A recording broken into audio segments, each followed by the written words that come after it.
Alright, we are going to do another one of these abnormal rectangles and finding the area, right? Another rectangle, I guess two rectangles combined.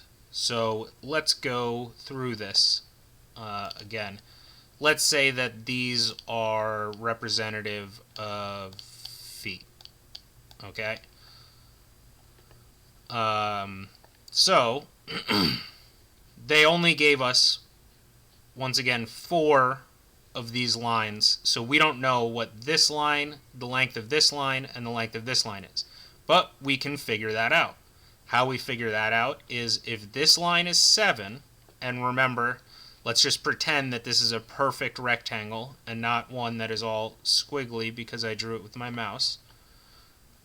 So we're pretending these are exactly straight lines. So if this is 7, that means that this line plus this line has to also equal 7, right? So 2 plus what equals 7? This line has to be 5, right? And we're doing the same thing here. This line plus this line has to equal this line, right? So 6 equals 4 plus what? 4 plus 2. So that's how we figure out the missing sides, right? Pretty easy. Very basic addition or subtraction. And now we have all of the sides. And once again, we can split this up in 2 different ways, right? So first, we can split it vertically. Now, the thing about splitting this is you really need to think about the actual dimensions of this rectangle and then ignore all the other numbers, okay? Because a lot of people want to just use different numbers, wrong numbers, and you got to really think about what lines are actually on these in these rectangles, right?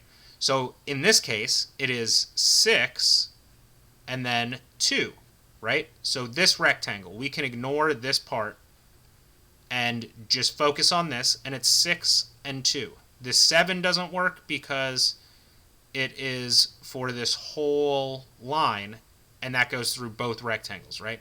So 6 times 2 is 12 feet squared, okay? And for this one, it would be 5 and 4, which would be 20 feet squared. So the answer is going to be 20 plus 12, which is 32 feet squared. Now, we can do it the other way. Okay? So, we can also split it up horizontally now. Now, for this one, it's 2 and 2. So 2 times 2 is 4 feet squared. And then this shape is actually 7 times 4, right? Because the 6 goes through both rectangles. So it is 7 and 4, which is 28 feet squared.